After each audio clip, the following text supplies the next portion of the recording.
La vie peut être injuste. Nous sommes constamment confrontés à l'injustice et souhaitons que Dieu apparaisse immédiatement et s'occupe de nos agresseurs. Comment vous sentez-vous lorsque cela n'arrive pas? Pensez-vous que ceux qui vous ont fait du mal s'en sortiront impunis? Avez-vous conclu qu'il n'y a aucune conséquence pour le mal? Vous avez tort si vous pensez de cette façon.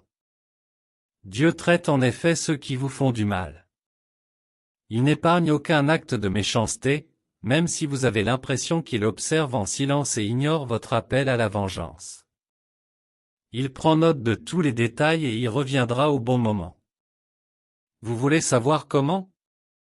Alors restez avec moi jusqu'à la fin de cette vidéo et découvrez-le. Je vais explorer la façon dont Dieu traite ceux qui vous ont fait souffrir dans la vie. Abonnez-vous à cette chaîne YouTube si vous ne l'avez pas encore fait. Nos vidéos transformatrices sont conçues pour vous renforcer afin que vous fassiez confiance à Dieu pour la percée que vous recherchez dans chaque situation. Cliquez sur la cloche de notification pour recevoir des mises à jour chaque fois qu'une nouvelle vidéo est mise en ligne.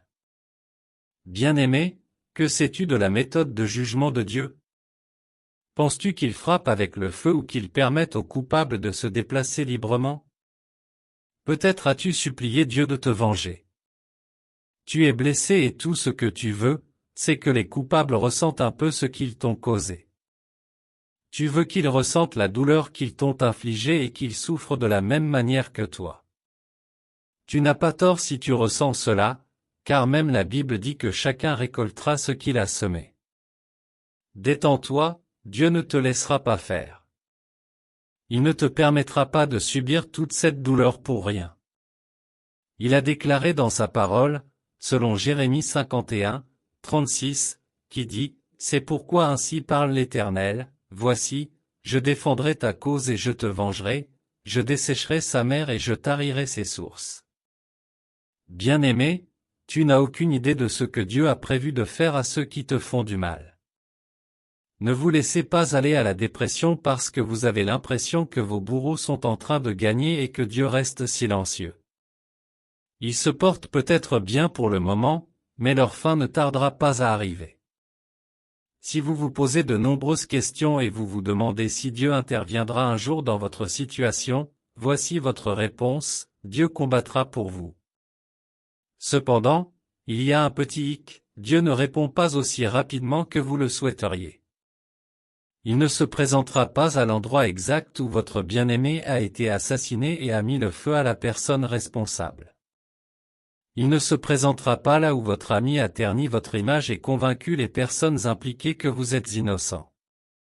Il ne rencontrera pas la personne qui vous a le plus blessé et ne la renversera pas avec une voiture. Dieu ne combat pas comme les hommes. Il est Dieu, et ses voies sont très différentes des vôtres. Il y a 3 raisons principales pour lesquelles Dieu ne combattra pas vos ennemis aussi rapidement que vous le souhaiteriez. La première est que le moment n'est pas encore venu. Oui, Dieu ne sera pas ému par vos émotions et vous défendra quand ce n'est pas encore le moment de le faire. Tout au long des Écritures, il a clairement indiqué qu'il y a un temps pour tout. Vous devez donc apprendre à attendre que Dieu soit prêt à s'occuper d'eux. Vous souvenez-vous des enfants d'Israël en Égypte? Ils ont passé 430 ans sous le tourment de leurs oppresseurs. Ces gens sont des enfants de l'Alliance, Dieu les aime tellement mais ils sont restés là-bas jusqu'à ce que le temps que Dieu avait prévu soit pleinement accompli. Mais lorsque Dieu est finalement intervenu pour eux, leurs ennemis ont souffert pour tout ce qu'ils avaient fait aux Israélites. Aucun d'entre eux n'a échappé à ce châtiment, en fait, ils ont été massivement détruits dans la mer Rouge.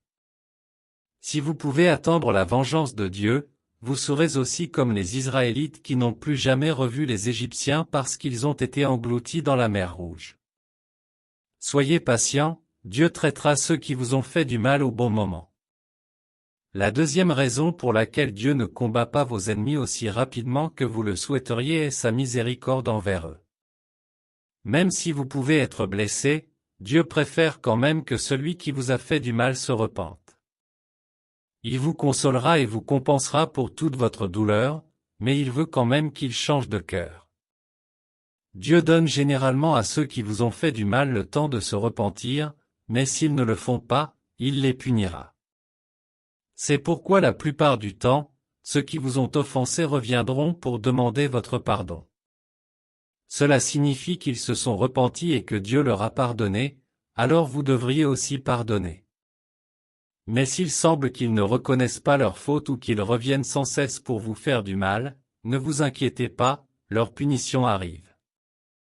Dieu les traitera selon ce qu'ils vous ont fait. Alors que nous continuons cette vidéo, voyons 5 façons principales dont Dieu traite ceux qui vous font du mal. Numéro 1. En les retirant de votre vie. Il le fait par une punition grave, comme la mort. Il y a des gens impénitents à qui Dieu a donné plusieurs chances de se repentir, mais ils ont refusé. Ils persistent à vous affliger et à vous faire souffrir, ils ont juré de voir votre fin.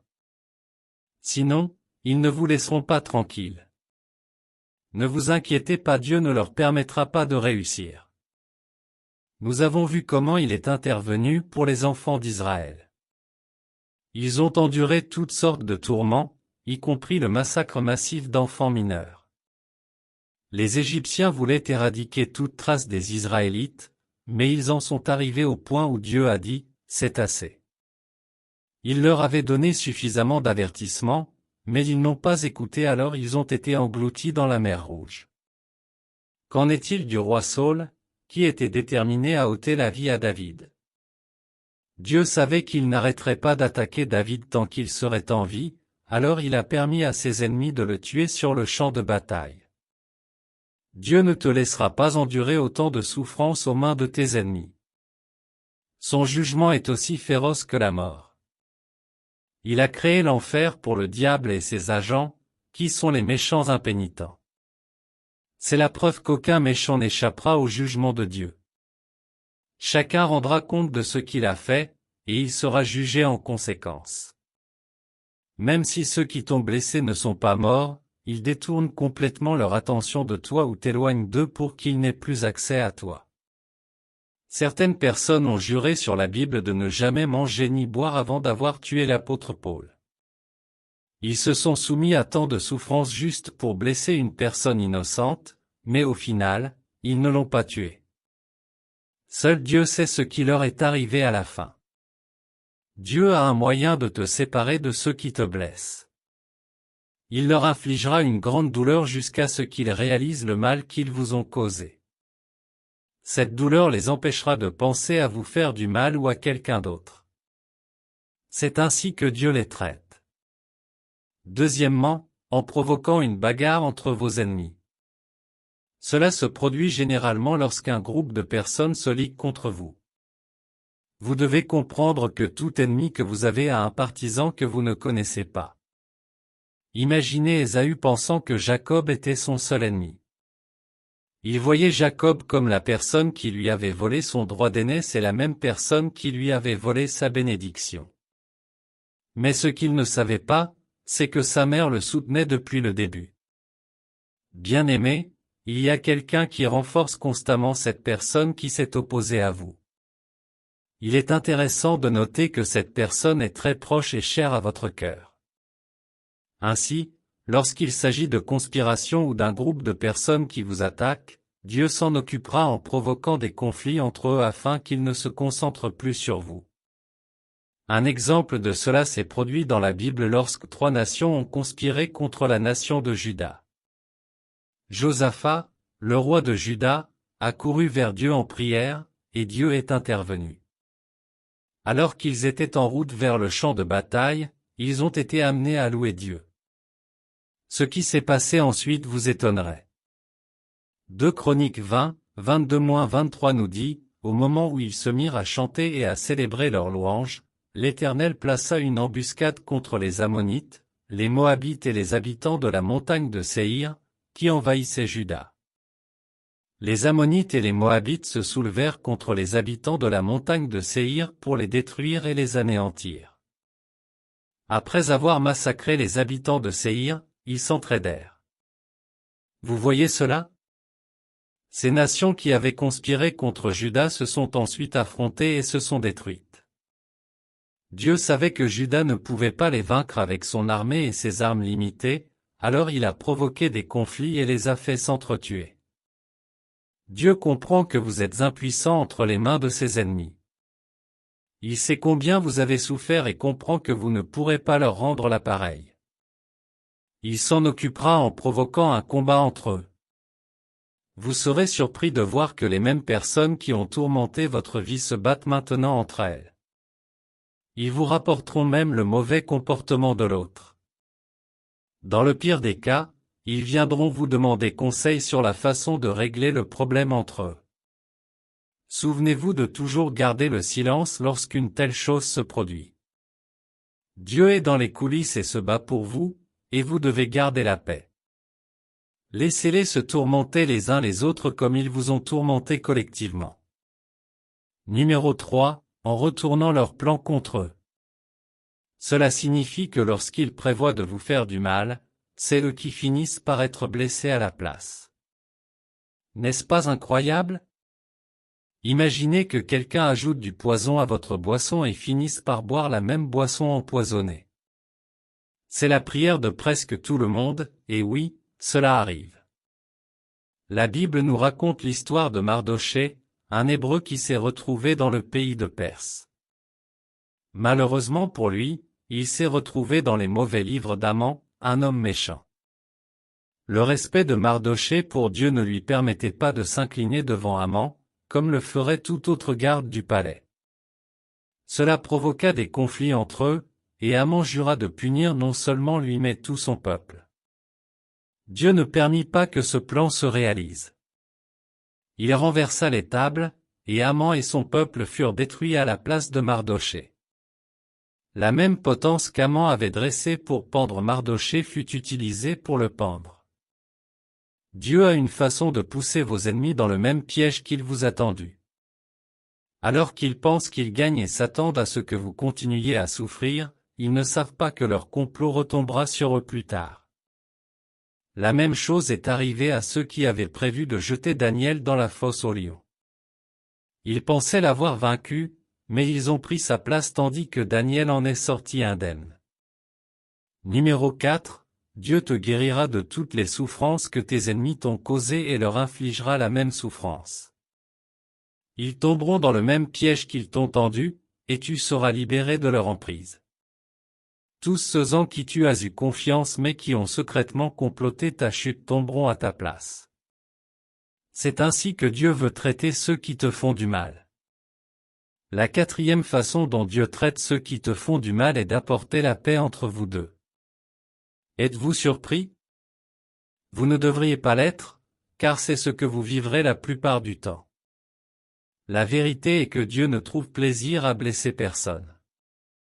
L'apôtre Pierre nous assure dans 2 Pierre 3h9, « Le Seigneur ne tarde pas à tenir sa promesse, comme quelques-uns le croient, il use de patience envers vous, ne voulant pas qu'aucun périsse, mais que tous arrivent à la repentance. » Dieu ne tarde pas à tenir sa promesse de venger toutes les douleurs et les souffrances que vous avez subies, cependant, il veut que tout le monde se repente. Il ne veut pas que quiconque périsse. Comme nous l'avons dit au début de ce message, Dieu ne punira les méchants que s'ils refusent de se repentir. La plupart du temps, Dieu préfère apporter la paix entre vous et la personne qui vous a offensé plutôt que de la détruire. Vous commencerez soudainement à remarquer des changements dans leur comportement. Ils admettront leur erreur et s'excuseront auprès de vous, et vous redeviendrez tous les deux des associés proches. C'est pourquoi la plupart des amis proches de nos jours étaient autrefois des ennemis jurés. Il fut un temps où ils se détestaient, mais Jésus a fait la paix entre eux. Il a saturé leur cœur d'amour l'un envers l'autre. C'est la beauté de connaître Dieu. Vous devez comprendre que tout le monde ne veut pas vous blesser intentionnellement. Certaines personnes qui vous blessent sont également victimes de leurs propres émotions incontrôlées et de leurs souffrances causées par d'autres personnes dans leur vie. Il est donc préférable que cette douleur prenne fin par la paix plutôt que de laisser ce cycle se poursuivre. Cette paix que Dieu veut apporter entre vous deux n'est pas quelque chose que vous pouvez négocier. Vous ne pouvez même pas être en colère parce qu'ils n'ont pas été punis pour ce qu'ils vous ont fait. Vous les accueillerez avec amour et accepterez leurs excuses sans poser de questions. Le Saint-Esprit inondera votre cœur de paix afin que toute trace de douleur disparaisse. Vous ne considérerez même plus leurs actions comme une affaire importante. C'est l'une des manières profondes dont Dieu traite la plupart du temps ceux qui vous blessent. La Bible dit que si la voix d'un homme plaît à l'Éternel, il met ses ennemis en paix avec lui. Vous devez comprendre que lorsque Dieu intervient comme médiateur entre vous et cette personne qui vous a blessé, il est satisfait de vos voies. Vous avez trouvé grâce à ses yeux et il veut que vous profitiez du repos. Lorsque vous rejetez la paix qu'il vous offre, vous rejetez la faveur de Dieu. Il passe de votre côté à celui de cette même personne qui vous a blessé. Il sent que vous ne faites pas confiance à son jugement, vous devriez donc être capable de gérer les choses de manière indépendante. Vous savez à quel point cela sera dangereux pour vous. Il n'y a pas de péché trop grave pour ne pas être pardonné. Aucune douleur n'est trop grave pour ne pas être pardonnée. Donc, si vous vous attendez à ce que les autres vous pardonnent lorsque vous les offensez, faites de même. Si Dieu décide de juger toute forme de méchanceté, vous ne seriez probablement plus là. Numéro 5, en les utilisant pour vous pousser vers votre destinée. Oui, il faut souffrir pour devenir une grande personne, et seuls les êtres humains peuvent vous infliger une telle douleur.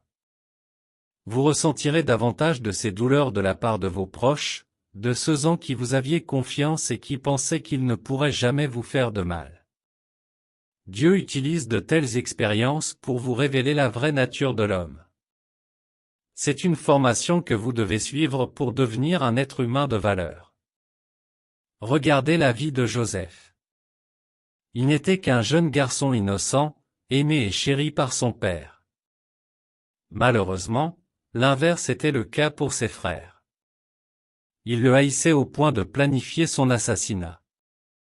Mais Dieu était fidèle, il n'a pas permis à Joseph de mourir parce qu'il avait un plan pour lui. Bien-aimé, vous traversez peut-être une situation dans laquelle vous sentez que vous ne survivrez pas. Vous vous demandez ce que vous avez dû faire pour mériter un traitement aussi cruel de la part de cette personne. Détendez-vous, vous ne mourrez pas. Dieu a promis d'être avec vous, même si la situation est aussi douloureuse que le feu ou si elle est accablante comme une traversée de l'Atlantique à la nage. Soyez assurés que Dieu est à vos côtés. Tout comme Joseph, Dieu trouvera un moyen de vous échapper et vous ne deviendrez pas victime des plans de ceux qui vous méprisent. Joseph a échappé à la mort en Égypte, où il a souffert d'autres souffrances. Il avait l'impression que la vie de Joseph était caractérisée par de nombreux obstacles, beaucoup de gens se sont retournés contre lui et lui ont fait du mal. Il avait l'impression d'être tout seul dans ce monde, et tout ce qu'il connaissait, c'était la douleur. Mais Dieu est quand même intervenu pour lui à la fin. La douleur l'a poussé vers le destin que Dieu avait préparé pour lui. Laissez-moi vous poser une question, comment Dieu a-t-il traité les frères de Joseph? Quelle a été la punition pour Potiphar et sa femme? Comment Dieu a-t-il traité les chansons qui a déçu Joseph? Toutes ces personnes ont blessé Joseph, mais elles s'en sont toutes tirées indemnes. La Bible ne mentionne aucune de leurs punitions. Pourquoi? Parce que Dieu les a utilisées pour pousser Joseph vers sa destinée.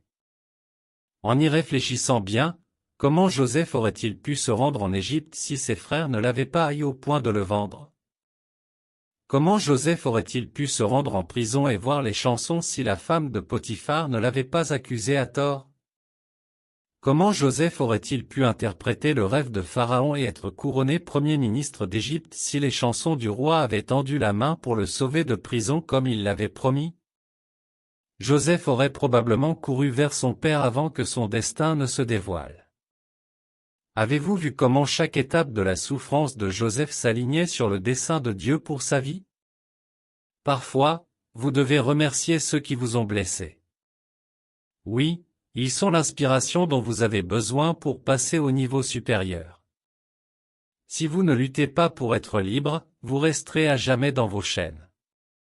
C'est ce que font ceux qui vous blessent, ils vous poussent à réussir.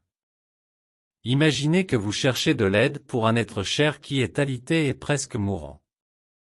Vous avez tendu la main à tous ceux qui, selon vous, pouvaient vous aider, mais ils ont tous refusé. Vous avez fini par perdre cette personne et vous avez été blessé au-delà des mots. Tous ceux-en qui vous pensiez avoir confiance vous ont trahi. Maintenant, vous réalisez le danger de dépendre des gens. Vous reconnaissez que vous mourrez un jour si vous continuez à attendre qu'un homme vous aide. Cette révélation douloureuse vous pousse à travailler dur pour subvenir à vos besoins et à ceux de vos proches. L'énergie que vous mettrez à obtenir des ressources durables sera renforcée. Vous commencerez à vous demander si vous aviez toutes ces forces auparavant. C'est parce que la douleur a réveillé la grandeur en vous. Lorsque vous avez l'impression que ceux qui vous blessent errent librement, examinez-vous et voyez à quel point vous avez grandi. Dieu traite ceux qui vous blessent en faisant de vous une meilleure personne. Alors qu'ils pensent vous détruire, Dieu utilise cette douleur pour vous préparer jusqu'à ce que vous deveniez parfait pour le but pour lequel il vous a appelé. La douleur accomplira 3 choses principales pour vous. L'une d'entre elles est la formation du caractère. La Bible nous dit dans Hébreux 5, 8-9, bien qu'il fût fils, il a appris l'obéissance par ses souffrances, et, une fois parvenu à la perfection, il est devenu pour tous ceux qui lui obéissent l'auteur d'un salut éternel. Ce passage fait référence à la façon dont Jésus a appris à être obéissant à cause de la souffrance qu'il a endurée. L'obéissance est un caractère qui est primordial si vous voulez accomplir le dessein de Dieu pour votre vie, et la meilleure façon dont Dieu peut vous l'enseigner est à travers vos souffrances. Il y a de nombreux caractères que vous devez apprendre si vous voulez atteindre votre destinée glorieuse. Votre patience sera mise à l'épreuve à de nombreuses reprises par ceux qui vous blessent intentionnellement. Votre endurance sera mise à l'épreuve lorsque vous saurez comment rendre le mal qui vous a été fait, mais Dieu vous demande de vous taire. Vous serez séduit par le monde et tenté de compromettre votre foi. Tous ces feux sont ceux que vous devez traverser avant de devenir l'or que Dieu a destiné à vous être. Ne vous attendez pas à voir ceux qui vous ont blessé punis tout le temps. Concentrez-vous plutôt sur la façon dont ces traitements injustes vous transforment. Concentrez-vous sur la façon dont votre caractère change pour le mieux. Concentrez-vous sur la façon dont vous avez grandi au-delà de ce que vous étiez. La deuxième chose que la douleur vous apprendra est la compassion. Vous ne comprendrez peut-être pas ce que les gens traversent la plupart du temps jusqu'à ce que vous le ressentiez. La Bible dit dans Hébreux 4h15. Car nous n'avons pas un souverain sacrificateur qui ne puisse compatir à nos faiblesses, au contraire, il a été tenté comme nous en toutes choses, sans commettre de péché. Avez-vous vu cela? Jésus a pu porter nos péchés sur la croix parce qu'il a été tenté comme nous. Il sait ce que signifie être blessé par un être cher. Il sait ce que signifie être faible face à une situation mettant sa vie en danger. Il sympathise avec votre agonie et prend sur lui de tout mettre fin à votre place. Vous traversez cette situation parce que Dieu vous a donné le pouvoir de mettre fin aux souffrances de ceux qui traversent une telle situation. Lorsque vous voyez quelqu'un souffrir de la même chose que vous, vous aurez de la compassion pour lui et il vous sera facile de l'aider. Votre expérience doit vous avoir appris tout ce qu'il faut pour survivre à cette situation.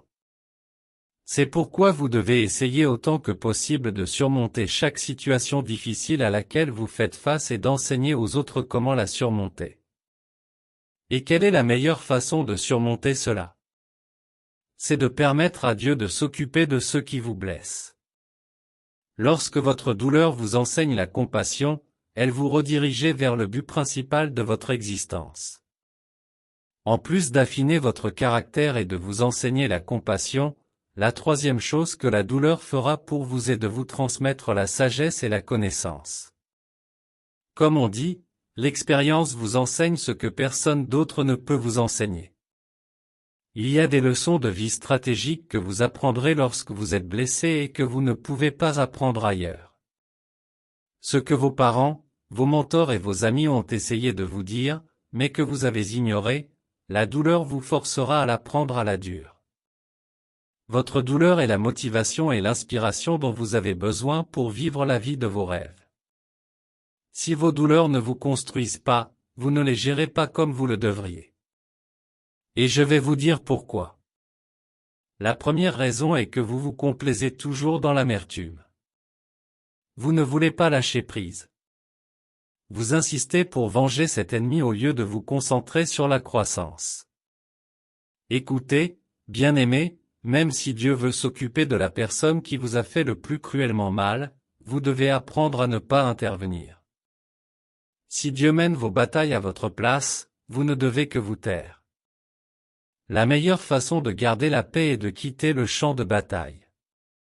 Pardonnez à cette personne, libérez-la de votre cœur et laissez Dieu être le juge.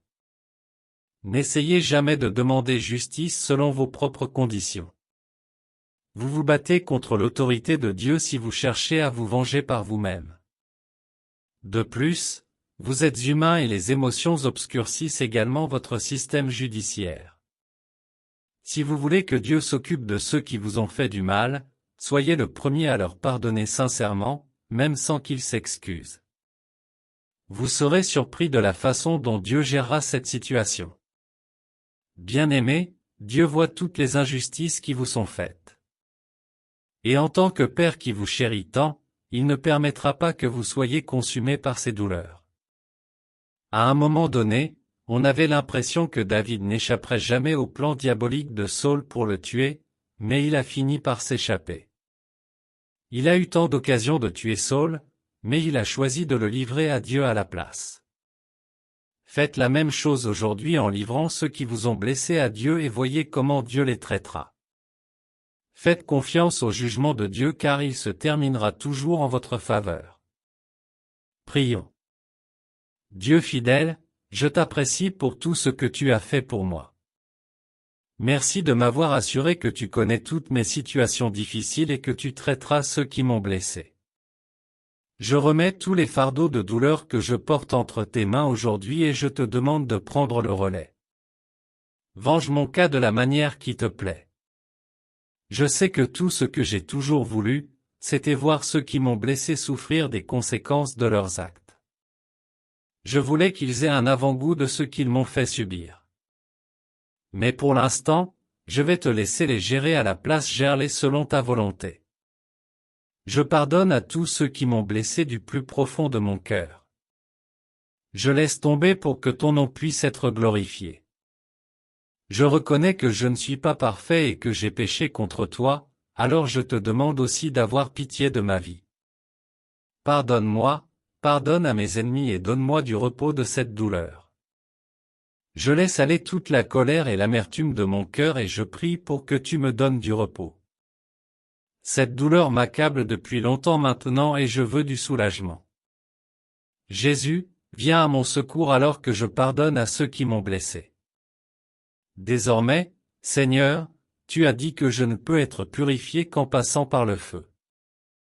Je comprends que c'est ta volonté que ma vie soit transformée par ce feu de douleur que je traverse. Je veux que tu sondes mon cœur et que tu me purifies avec ton feu. Laisse-moi sortir de cette situation raffinée comme l'or. Enlève toute impureté en moi et purifie-moi. Enseigne-moi les bonnes valeurs et que chaque mauvais caractère soit changé pour le mieux. Je te demande d'inonder mon cœur de compassion alors que je traverse cet état douloureux. Je prie pour avoir la grâce de tendre la main et d'aider ceux qui ont souffert de tout ce que j'ai traversé. Je prie pour que tu m'accordes la sagesse, la force, la connaissance, la confiance, le pouvoir et tout ce qu'il faudra pour traverser cette vie. Que je ne traverse pas cette douleur et que je reste inchangé. Je prie pour que tu neutralises tous les mauvais états d'esprit qui m'ont retenu et que tu m'enseignes la sagesse pour changer ma vie. Par-dessus tout, je prie pour la victoire à la fin. Que je ne mette pas en péril ma percée à cause de l'impatience et de la quête de vengeance. Je prie pour que tu m'aides à rester calme et à t'attendre patiemment jusqu'à ce que tu viennes à moi. Je te demande de m'aider à faire confiance à ton jugement et à ne jamais prendre les batailles en main. Guéris-moi de toutes les blessures qui se trouvent dans mon cœur à cause des douleurs que j'ai subies. Je ne veux pas que d'autres subissent les conséquences de ce que j'ai vécu. Peu importe la haine que j'ai reçue des autres, aide-moi à dégager de l'amour au lieu de l'amertume. Je sais que tu as entendu mes prières et que tu traiteras ceux qui me font du mal selon ta volonté. Merci de m'avoir donné la paix et le repos de tous mes fardeaux.